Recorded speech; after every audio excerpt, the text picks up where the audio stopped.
ओम नमः शिवाय। जय भोलेनाथ। प्रिय भक्तों, भगवान भोलेनाथ कहते हैं कि इन तीन जगहों पर दान कभी नहीं करना चाहिए, वरना धन भी जाएगा और धर्म भी। प्रिय भक्तों, आज की यह शिव पार्वती संवाद कथा अगर आपने श्रद्धा पूर्वक ध्यान लगाकर सुन ली तो आपका धन कभी भी व्यर्थ नहीं जाएगा। तो प्रिय भक्तों, वह कौन सी वस्तु है जिसको दान देने वाला व्यक्ति कंगाल कभी नहीं होता? यदि आप इस कथा को सुन रहे हैं तो सुनिएगा, कथा को आधा अधूरा छोड़ने की गलती ना करें। इससे भगवान शिव और माता पार्वती का अपमान होता है, जिससे व्यक्ति जाने अनजाने पाप का भागी बन जाता है। इसलिए कथा को पूरा सुनिएगा। इससे भक्तों के धन के भंडार भर जाते हैं और माँ अन्नपूर्णा की कृपा सदा भक्तों पर बनी रहती है। एक बार सावन का महीना आने पर माता पार्वती के मन में पृथ्वी लोक पर कुछ समय व्यतीत करने की इच्छा प्रकट हुई। तो भोलेनाथ, गिरिराज, नंदी श्री पार्वती जी को संग लेकर हिमालय पर्वत की तलहटी में आ पहुँचे।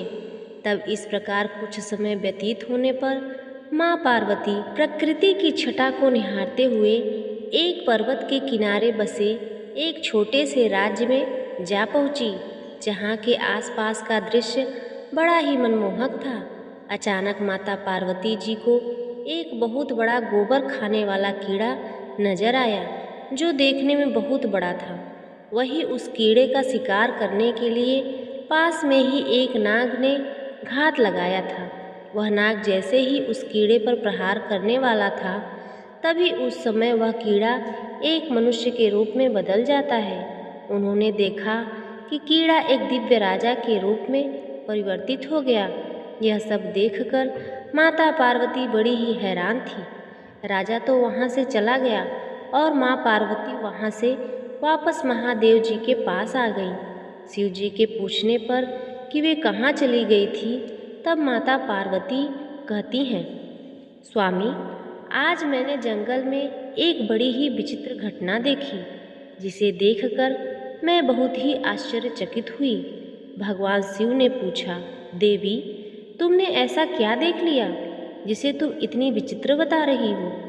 तब माता पार्वती कहती हैं, स्वामी, आज जब मैं प्रकृति की छटा को देखने के लिए जंगल में गई थी तो मैंने एक जगह एक बड़े ही विशाल शरीर वाले कीड़े को देखा और उसी स्थान पर एक सर्प उस कीड़े का शिकार करने ही वाला था। वैसे ही वह कीड़ा एक राजा के रूप में बदल गया। यह बात मेरी समझ में नहीं आई कि अगर वह कीड़ा था तो राजा कैसे बन गया? अगर वह कोई राजा था तो फिर कीड़ा क्यों बना? माता पार्वती जी की बात सुनकर भगवान शिव मंद मंद मुस्कुराने लगे। उन्होंने कहा, हे देवी, आज जंगल में तुमने राजा धर्मदेव को देख लिया है, जो इसी देश के राजा हैं। भगवान शिव की बात सुनकर माता पार्वती और ज़्यादा अचंभे में पड़ जाती हैं और शिव जी से कहती हैं, हे स्वामी, राजा धर्मदेव ने ऐसा कौन सा पाप कर दिया था जिसके कारण उन्हें कीड़ा बनना पड़ा?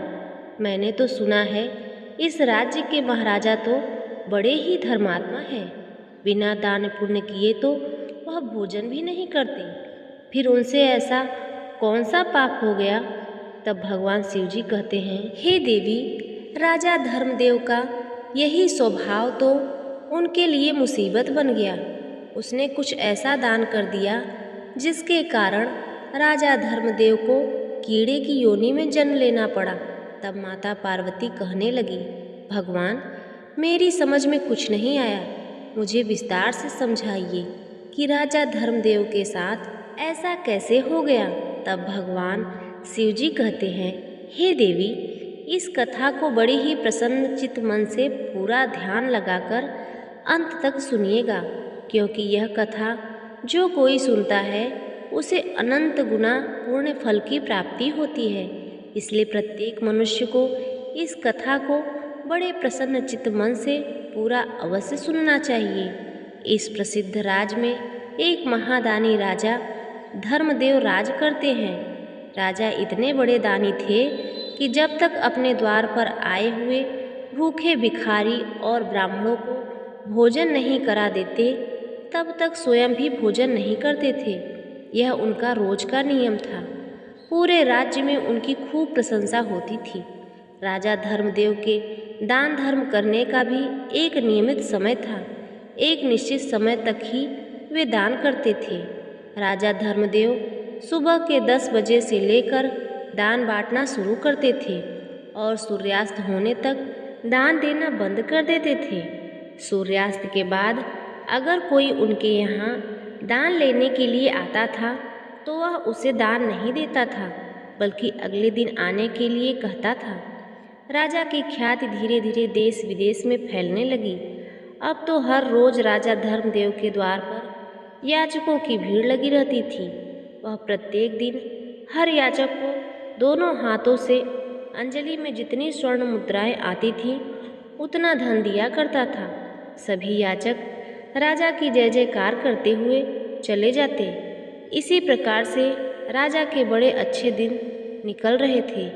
एक दिन क्या हुआ कि इसी राज्य का एक ब्राह्मण परिवार इसी जंगल के पास रहता था। ब्राह्मण बड़ा ही तपस्वी था। उसे अपनी मेहनत से जो कुछ भी मिलता उसी को खाकर अपना समय काट लेता था। एक दिन क्या हुआ कि ब्राह्मण की पत्नी ने अपने पड़ोस में किसी मुख से सुना कि हमारे राजा बड़े ही दानी हैं। जो भी उनके द्वार पर जाता है उसे दान जरूर देते हैं। ब्राह्मणी पड़ोसन से यह बात सुनकर आई और अपने पति से आकर कहने लगी, हे स्वामी, हमारे राजा बड़े ही दानी हैं। उनके द्वार से आज तक कोई निराश लौट कर नहीं गया है। आप भी महाराज के दरबार में चले जाइए। महाराज से दान स्वरूप हमें कुछ मिल जाएगा तो हमारा समय भी आराम से कट जाएगा। ब्राह्मण बोला, देखो प्रिय, मेरी जिंदगी का आधा समय तो बीत गया और आधा समय शेष बचा है। वह भी मैं जैसे तैसे काट लूँगा, पर मैं किसी के द्वार पर हाथ फैलाने के लिए नहीं जाऊँगा। ब्राह्मणी बोली, महाराज, आप कैसी बात करते हो? जब आपका राजा दान दे रहा है तो प्रजा को दान लेने में कोई बुराई नहीं होनी चाहिए। और फिर हम तो ब्राह्मण हैं, हमारा धर्म है दान लेना। मैं कहती हूँ आप राजा के पास एक बार जरूर जाओ। ब्राह्मणी कहने लगी, देखिए, अपने परिवार का अच्छे से पालन पोषण करने की जिम्मेदारी हर गृहिणी की बनती है। हर गृहस्थ व्यक्ति का यह धर्म है, वह अपने परिवार को सुखी रखे, उसे हर सुख सुविधा प्रदान करे। जो लोग ऐसा नहीं करते उन्हें भी परिवार का भरण पोषण ना करने का पाप लगता है। भगवान भोलेनाथ कहते हैं, हे देवी, ब्राह्मणी की बातों को सुनकर वह ब्राह्मण राजा धर्मदेव के यहाँ जाने को तैयार हो गया। अब तो ब्राह्मण अपने घर से राजा धर्मदेव की दरबार की ओर चल पड़ता है। प्रिय भक्तों, अब देखिए, चलते चलते ब्राह्मण को संध्या हो गई। इधर राजा धर्मदेव के दान देने का एक निर्धारित समय था। उस दिन राजा के दरबार में जितने भी याचक आए थे सभी दान लेकर जा चुके थे। अब राजा का दान देने का समय समाप्त हो चुका था। सभी दान पेटियों पर ताले लगा दिए गए थे। इधर ब्राह्मण बड़ी दूर से पैदल चलकर आ रहा था, लेकिन ब्राह्मण के पहुँचते पहुँचते सूर्यास्त हो चुका था। अब महाराज ने दान देना बंद कर दिया था। राजा और उसके सैनिक दान पेटियों को लेकर राजमहल की ओर जा रहे थे। उसी समय रास्ते में ब्राह्मण उनके मार्ग में आ जाता है और बड़े विनीत भाव से कहने लगा, हे महाराज, मैंने सुना है कि आप हर दिन गरीब को दान देते हैं। मैं भी एक निर्धर गरीब ब्राह्मण हूँ। काफ़ी दूर से चलकर पैदल आपके द्वार पर आया हूँ। कृपया करके मुझे भी दान दीजिए।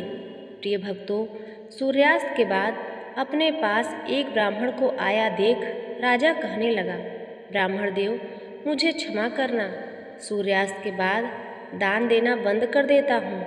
आप मेरे पास सूर्यास्त के बाद आए हैं, अब आप वापस लौट जाइए और प्रातःकाल मेरे पास आइएगा, तब मैं आपको दान दूंगा।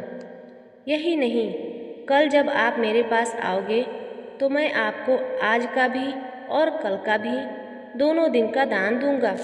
महादेव पार्वती माँ से कहते हैं, हे पार्वती, ब्राह्मण थोड़ा जिद्दी स्वभाव का था तो कहने लगा, महाराज मुझे आज ही दान दे दीजिए, मैं कल का इंतजार नहीं कर सकता। रोज रोज दान देने के लिए मैं आपके यहाँ नहीं आ सकता। जब राजा ने यह बात सुनी तो राजा को कुछ क्रोध आया, परंतु ब्राह्मण जानकर राजा ने फिर उसको समझाया कि हे ब्राह्मण देव, तुम्हें कल ही दान लेने के लिए आना पड़ेगा। मैं तुम्हें कल ही दान दे सकता हूँ, आज दान नहीं दे सकता। ब्राह्मण बोला, नहीं महाराज, दान केवल आज ही लूँगा, कल मैं आपके पास नहीं आऊँगा। यह बात राजा को कुछ अच्छी नहीं लगी। राजा को क्रोध आ गया और क्रोधित होकर राजा ने वहाँ से कुछ घोड़े की लीद पड़ी थी, क्योंकि राजा चलते चलते घोड़े के अस्तबल के पास पहुँचे थे।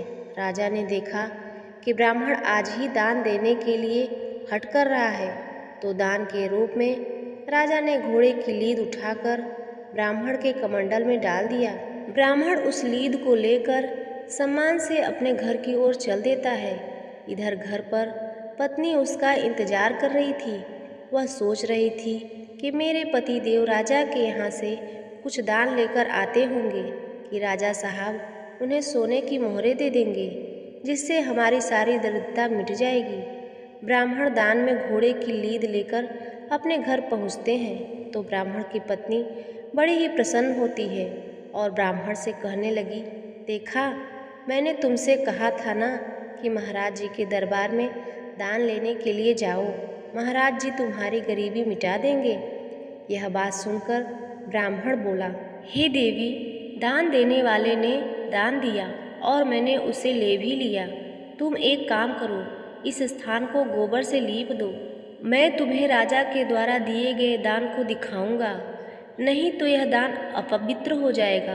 बड़ी खुशी के साथ ब्राह्मण की पत्नी ने उस जगह को लीप दिया और उस जगह पर एक दीपक जलाकर रख दिया और वहीं जाकर बैठ गई। उसके बाद प्रिय भक्तों, भोलेनाथ माता पार्वती से कहते हैं, हे पार्वती, उसके बाद ब्राह्मण ने घोड़े की लीद से भरा हुआ पात्र अपने ब्राह्मणी को दे दिया।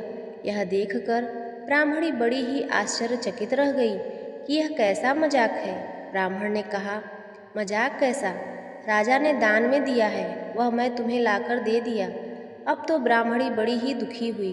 राजा ने लीद का दान किया है, क्या राजा के पास धन की कमी हो गई थी? चलो कोई बात नहीं, महाराज जी से गलती हो गई होगी, आप फिर से राजा के पास चले जाना। प्रिय भक्तों, उस दिन के बाद ब्राह्मण कभी राजा के पास दान लेने के लिए नहीं गया और ब्राह्मण ने उस लीद को अपने घर के द्वार पर रख दिया। भगवान शिव कहते हैं कि दान का जो फल होता है वह कर्ता को 1000 गुना वापस होकर मिलता है। यदि आपने अपने जीवन में किसी चीज़ का दान किया है तो परलोक में भी उसका फल हजारों गुना बढ़कर मिलता है। राजा ने जो लीद का दान किया था, उस लीद का भगवान की कृपा से ब्राह्मण के घर के द्वार पर धीरे धीरे पहाड़ सा बनता चला गया। इस तरह राजा के दान का फल बढ़ता जा रहा था। ब्राह्मणी ब्राह्मण से पूछती है, हे स्वामी, इस लीद का क्या होगा? यह तो रोजाना बढ़ती ही जा रही है। आप तो वेदों के ज्ञाता हैं, मुझे इसका मतलब बताओ। तब ब्राह्मण कहने लगा, देखो देवी, यह राजा के दान का फल है जो बढ़ता जा रहा है और इस फल को उसे ही भोगना पड़ेगा। यदि हम इसे उपयोग में ले रहे होते तो राजा को इसका शुभ फल प्राप्त होता। अब जबकि यह हमारे किसी काम का नहीं है तो इसका परिणाम अब राजा को ही भोगना पड़ेगा। यह बात सुनकर ब्राह्मणी बड़ी सोच में पड़ जाती है। इस प्रकार धीरे धीरे समय बीतता गया और इधर उस लीद का पहाड़ काफ़ी बड़ा हो गया था। भगवान शिव जी माता पार्वती से कहते हैं, हे देवी, आप आगे सुनिए। एक दिन की बात है, राजा धर्मदेव वन में शिकार खेलने के लिए गए हैं, परंतु राजा धर्मदेव को कोई शिकार नहीं मिलता। जब कोई शिकार नहीं मिलता तो राजाओं के पहले नियम होते थे कि राजा को जब तक कोई शिकार ना मिले तो वह बिना शिकार किए वापस लौटकर नगर नहीं जाता था, चाहे उसे मार्ग में ही कहीं रुकना पड़े। अब शाम का वक्त हो चुका था और सूर्यास्त होने के बाद किसी जीव को सताना क्षत्रिय को धर्म नहीं माना जाता था। यह सोचकर राजा ने सोचा कि अब मुझे यहाँ से चलना चाहिए और यहीं किसी स्थान पर ठहर जाना चाहिए। अब तो राजा उस जंगल के पास ही अपने ठहरने का स्थान ढूंढने लगे। ढूंढते ढूंढते राजा उसी ब्राह्मण के घर जा पहुँचे जिसे राजा ने 17 वर्ष पहले लीद का दान दिया था। लेकिन राजा उस घटना को भूल चुका था। राजा धर्मदेव जब ब्राह्मण के घर पहुँचे तो वहाँ पहुँचकर राजा ने ब्राह्मण से कहा कि ब्राह्मण देवता, आज मुझे आपके यहाँ ठहरने के लिए स्थान चाहिए। राजा की बात सुनकर ब्राह्मण कहने लगा, ठीक है राजन, आपका हमारी इस कुटिया में स्वागत है। प्रिय भक्तों, उस रात राजा धर्मदेव ब्राह्मण की कुटिया में विश्राम करते हैं। जो भी ब्राह्मण के घर में रूखा सूखा भोजन था उससे ब्राह्मण ने राजा का अतिथि सत्कार किया। भोजन करने के बाद राजा की रात वहीं बीती। इधर सवेरा हुआ तो राजा की नज़र ब्राह्मण की कुटिया के बाहर उस लीद के ढेर पर पड़ती है जो अब तक पहाड़ के रूप में बन गया था। उस लीद के पहाड़ को देखकर राजा ब्राह्मण से पूछने लगे, ब्राह्मण देव, क्या वास्तव में आपके पास इतने सारे घोड़े हैं जो इतना बड़ा लीद का ढेर लगा हुआ है? तब ब्राह्मण ने उत्तर दिया, महाराज, हम तो पूजा पाठ तथा साधना करने वाले ब्राह्मण हैं, हमें भला घोड़ों से क्या काम। राजा ने कहा, तो फिर आपके घर के बाहर यह लीद का ढेर कैसे? ब्राह्मण समझाते हुए कहता है कि देखिए, तुम यदि जानना चाहते हो यदि लीद का ढेर क्यों है, इसके पीछे बहुत बड़ा रहस्य छुपा है। अब तो उस रहस्य को भगवान शिवजी माता पार्वती से कहते हैं। हे देवी, अब उस रहस्य को जानने की राजा की उत्सुकता बढ़ गई। ब्राह्मण बोला, हे यात्री, हमारे राज्य का राजा बड़ा ही दानी धर्मात्मा है। वह रोजाना सोने का दान करता है। 17 से 18 वर्ष पहले की बात है। मेरी पत्नी ने मुझे जबरदस्ती राजा के यहाँ दान देने के लिए भेजा था। अपनी पत्नी के कहने पर मैं राजा के पास दान लेने के लिए चला गया। जब मैं राजा से दान लेने की जिद कर रहा था तो वह मुझे अगले दिन आने को कह रहा था, लेकिन मैंने राजा की बात नहीं मानी। जब मैंने दान लेने की जिद करने लगा तो राजा ने क्रोध में आकर मेरे कमंडल में घोड़े की लीद उठाकर डाल दी। मैंने उसे सम्मान सहित लेकर अपने घर चला आया और मैंने उस लीद को यहाँ रख दिया, क्योंकि वह लीद मेरे कुछ काम का नहीं था और दान की वस्तु को मैं कहीं फेंकना नहीं चाहता था। तो राजा ने पूछा कि हे ब्राह्मण देव, राजा ने तो तुम्हें थोड़ी सी लीद दान में दी होगी, पर यह तो इतना बड़ा पहाड़ कैसे बन गया? तब ब्राह्मण ने समझाया, हे भाई, हमारे वेद पुराण यह कहते हैं, अगर कोई दान देने वाला जितना दान देता है उसका 1000 गुना फल उसको वापस मिलता है। राजा का वह दान समय के साथ 1000 गुना बढ़कर जमा हो गया। अब उसने उस दान का फल राजा को खुद भोगना पड़ेगा। ब्राह्मण की बात सुनकर राजा के पैरों तले जमीन खिसक जाती है। राजा उस बात को भूल चुका था, लेकिन ब्राह्मण के बताने पर राजा को सारी बात याद आ जाती है कि मैंने ही इस लीद को ब्राह्मण को दान में दी थी। अब तो राजा बहुत ज़्यादा घबरा गया। दोनों हाथ जोड़कर ब्राह्मण से पूछने लगा, हे ब्राह्मण, राजा इसका फल कैसे भोगेगा? मुझे इसकी बात और बता दो। ब्राह्मण बोला, देखो भाई, यह लीद का ढेर अब राजा को खाना पड़ेगा। जब तक वह इसे खा नहीं लेता तब तक यह बढ़ता ही रहेगा। ब्राह्मण की बात सुनकर राजा घबरा गया और उसने सारी बात ब्राह्मण को बता दी कि इस राज्य का राजा हूँ और मैंने ही आपको इस लीद का दान दिया था। आप मुझे क्षमा करें, मुझे उसका उपाय बता दें कि मेरा कैसे उद्धार होगा। ब्राह्मण कहने लगा, हे महाराज, मैं आपको पहचान गया था। यदि तुम ही राजा हो तो इसका परिणाम तो तुम्हें भोगना ही पड़ेगा, क्योंकि दान देने वाला यदि किसी को ऐसी वस्तु का दान देता है जो वस्तु अनुपयोगी है, वह दान पाने की किसी काम की नहीं है, तो उस वस्तु का फल भी उसे ही भोगना पड़ता है। ब्राह्मण कहने लगा, राजन, आपको अपने किए का फल तो भोगना ही पड़ेगा।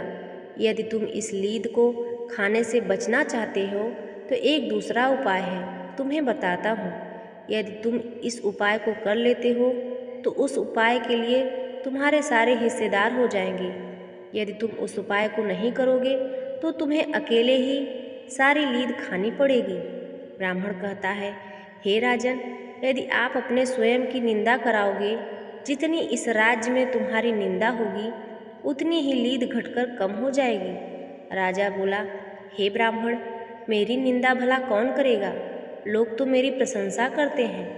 तब ब्राह्मण ने कहा कि तुम एक काम करो, तुम्हारे जो कुल पुरोहित हैं, तुम उनकी कन्या का हाथ पकड़कर जबरदस्ती अपने घर ले जाना और उनसे मांगने पर भी उस कन्या को मत देना, लौटाना मत। इस प्रकार से तुम्हारे राज्य में निंदा शुरू हो जाएगी। लेकिन उस कन्या के प्रति तुम्हारी नज़र गंदी नहीं होनी चाहिए। तुम उस कन्या को बेटी के रूप में लेकर आना, लेकिन यह बात किसी को बताना नहीं कि तुम उसे बेटी बनाकर लाए हो। कन्या को लेकर जाकर तुम उस रानी के पास छोड़ देना। उसे कह देना कि वह कन्या को बेटी की तरह पाले। प्रजा के लोग समझेंगे कि तुमने बहुत बड़ी निंदा का काम किया है, तो पूरे राज्य में तुम्हारी निंदा शुरू हो जाएगी। यह लीद का ढेर घटकर कम हो जाएगा। राजा अपने राज में लौटा और राज में आकर वह सीधा अपने कुल पुरोहित के घर पहुंचा। कुल पुरोहित ने जब राजा को अपने घर पर आया देखा तो कुल पुरोहित ने पूछा, हे राजन, क्या बात है? आज आप बड़े उदास लग रहे हो। राजा ने कहा, गुरुदेव, आप अपनी बेटी को बुलाइए, मुझे उसी से काम है। कुल पुरोहित ने सोचा, शायद कुछ उपहार देना होगा, कुछ जरूरी बातें पूछनी होगी, तो उन्होंने अपनी पुत्री को आवाज़ लगाई। राजा उसका हाथ पकड़ा और पुरोहित को धक्का देकर उसकी बेटी को बैठाकर अपने घर ले गया। बेचारा कुल पुरोहित अपनी बेटी के लिए गिड़गिड़ाता रहा। महाराज, यह आप क्या कर रहे हो? राजा ने एक नहीं सुनी। राजा चुपचाप उसकी कन्या को लेकर अपने महल में पहुंच जाता है, अपनी रानी के पास छोड़ देता है और कहता है, इसे बड़े प्रेम से पुत्री की तरह रखना और यह बात किसी को बताना नहीं। रानी ने पूछा, महाराज, आप इसे क्यों लाए हैं? यह हमारे गुरु की बेटी है। तब राजा ने कहा, हे महारानी, चुपचाप होकर अब सब कुछ देखो। जो मैं कर रहा हूँ वह अपने उद्धार के लिए कर रहा हूँ। आगे भगवान शिव माता पार्वती से कहते हैं, हे पार्वती, देखो, राजा जब पुरोहित की बेटी को उठा कर लाया तो सभी प्रजा ने देखा। उस समय तो किसी ने कुछ नहीं कहा। प्रिय भक्तों, अब तो पूरे राज्य में लोग राजा की निंदा करने लगे। राजा तो बड़ा ही व्यभिचारी व्यक्ति है, जिसने अपनी गुरु की पुत्री को पत्नी बनाकर जबरदस्ती अपने राजमहल में रख लिया है। अब तो पहले कहते हैं कि राजा बड़ा नीच है, लोगों को दान देने का केवल दिखावा कर रहा है। इस प्रकार से पूरे नगर में राजा की बुराई होने लगी। सब लोग कहने लगे कि ऐसे राजा का क्या भरोसा जो अपने गुरु का ही नहीं हुआ। इधर ब्राह्मण के द्वार पर लीद का ढेर कम होता जा रहा था। जो लोग राजा की निंदा कर रहे थे वह लीद के ढेर के हिस्सेदार होते जा रहे थे। धीरे धीरे वह लीद का ढेर कम हो गया। राजा कुछ दिनों बाद जब फिर से दोबारा ब्राह्मण के घर गया तो देखता है ब्राह्मण के घर के आगे लीद का ढेर अब इतना सा रह गया था जितना ब्राह्मण को दान देने में दिया था। यह देखकर राजा बड़ा प्रसन्न होता है। राजा हाथ जोड़कर ब्राह्मण से बोला, हे ब्राह्मण देव, आपने पहाड़ जैसा लीद ढेर को कम करवा दिया। जिन जिन लोगों ने मेरी निंदा की होगी उनके हिस्से में यह लीद चली गई होगी, लेकिन अब यह थोड़ी सी शेष रह गई है। अब इसका भी कोई उपाय बता दीजिए। ब्राह्मण ने बताया, हे राजन, यह जो लीद रह गई है यह तुम्हारे हिस्से की है, इसे तुम्हें ही खाना पड़ेगा। तुम्हें इसे खाने के लिए कीड़े की योनि का जन्म लेना पड़ेगा। अब राजा बोला, हे मुनि, ऐसा कौन सा उपाय है? ऐसा उपाय जरूर बताएं जिससे यह लीद खत्म हो जाए, मुझे कीड़े की योनि में जन्म ना लेना पड़े। तब ब्राह्मण ने एक उपाय बताया, हे राजन, मेरा एक भाई है जो तुम्हारे इसी नगर में रहता है। वह बड़ा ही विद्वान और ईश्वर भक्त है। भगवान शिव में उसकी बड़ी भक्ति है। दोनों पतित बड़े ही सज्जन हैं, हर समय ईश्वर के ध्यान में लगे रहते हैं। यह नहीं लगता कि उन दोनों में तुम्हारी बुराई की होगी। यदि वह तुम्हारी बुराई निंदा कर दे तो यह बचा हुआ लीद का ढेर समाप्त हो जाएगा। ब्राह्मण की बात सुनकर राजा कहते हैं, हे महाभाग, हे ब्राह्मण देव, मैं उससे भी अपनी निंदा करवाऊंगा। प्रिय भक्तजनों, भगवान भोलेनाथ माता पार्वती से कहते हैं, हे देवी। राजा वेश बदलकर उस ब्राह्मण के घर पहुंचते हैं तो ब्राह्मण राजा का स्वागत करता है और बैठने के लिए उसे आसन देता है। राजा आसन पर बैठ जाते हैं। अब राजा उस ब्राह्मण से कहते हैं, हे ब्राह्मण देव, मैंने सुना है यहाँ का जो राजा है वह बड़ा ही अन्याय है, बड़ा ही नीच प्रवृत्ति का है। ब्राह्मण कहने लगा, होगा, मुझे इससे क्या लेना देना। तब राजा ने कहा, महाराज, उसने आपकी गुरु की पुत्री को बलपूर्वक अपने घर में रख लिया है। तब ब्राह्मण बोलता है, मुझे नहीं पता। अब राजा अपने ही मुख से अपनी बुराई करने लगता है। बताओ, अपने गुरु की पुत्री को अपने घर में रख लिया है, यह कहाँ तक का न्याय है? बड़ा ही दुष्ट राजा है। ब्राह्मण बोला, हे भाई, मुझे नहीं पता और यह सब बातें मुझे क्यों सुना रहे हो। जब राजा ने बार बार उस ब्राह्मण की आलोचना करने के लिए उकसाया, फिर भी उसने आलोचना नहीं की, तब ब्राह्मण ने अपने तपोबल से देखा कि यह राजा है, यह तो मुझसे निंदा करवाने के लिए आया है और मुझसे अपनी निंदा करवाकर अपने पाप में मुझे सम्मिलित करना चाहता है। ब्राह्मण कहने लगे, मैंने तुम्हें पहचान गया हूँ। भलाई इसी में है कि आप मेरे यहाँ से वापस लौट जाइए। मैं कभी किसी की आलोचना नहीं करता। मैं एक सच्चा शिव भक्त हूँ और माता पार्वती के बताए हुए उपदेशों का अनुसरण करता हूँ। किसी की बुराई कर मैं नरकगामी नहीं होना चाहता। मैंने आज तक जीवन में कभी कोई अनैतिक कार्य नहीं किया और अंतकाल तक कुछ ऐसा करके मैं यह लोक और परलोक को नहीं बिगाड़ना चाहता। राजन, तुम्हारा पाप तुम्हें ही भोगना पड़ेगा। मैं तुम्हारे पाप में हिस्सेदार नहीं बनूंगा। यह सुनकर राजा धर्मदेव का सिर शर्म से झुक गया। राजा को यह बात समझ आ गई कि उसके कर्मों का फल उसे ही भोगना पड़ेगा और हर कोई निंदा कर उसके पाप के हिस्सेदार नहीं बनेंगे। और ब्राह्मण जो सच्चा शिव भक्त था, अपने धर्म पर अडिग रहा। राजा धर्मदेव को अंततः अपने राज लौटकर उस बची हुई लीद की कीट की योनि जन्म लेकर खाना ही पड़ा। यही कारण था कि माता पार्वती ने वन में राजा धर्मदेव को एक गोबर खाने वाले कीड़े के रूप में देखा था, फिर उसे मनुष्य के रूप में बदलते देखा। भगवान शिव ने माता पार्वती को समझाया कि राजा धर्मदेव का यह विचित्र परिवर्तन उसके द्वारा दिए गए एक अनुपयोगी दान का परिणाम था। राजा ने क्रोधवश ब्राह्मण को घोड़े की लीद दान कर दी थी, जिसका फल उसे कीट की योनि में भोगना पड़ा। हालांकि जब उसने अपनी निंदा करवाकर पाप के भार को कम करने का प्रयास किया तो जो लोग उसकी निंदा में शामिल हुए उन्होंने उसके कर्म के फल में भी हिस्सेदारी ले ली। लेकिन अंत में एक सच्चे शिव भक्त ब्राह्मण ने निंदा करने से इनकार कर दिया, यह दर्शाते हुए कि सत्य और धर्म के मार्ग पर चलने वाला व्यक्ति दूसरों के कर्मों के फल से मुक्त रहता है। तो प्रिय भक्तों, आज की यह कथा समाप्त होती है। यदि आपको सत्य के मार्ग पर चलना सिखाती है तो वीडियो को एक लाइक और चैनल को सब्सक्राइब अवश्य करें और कमेंट में माँ पार्वती और भोलेनाथ का जयकारा अवश्य लगाएं।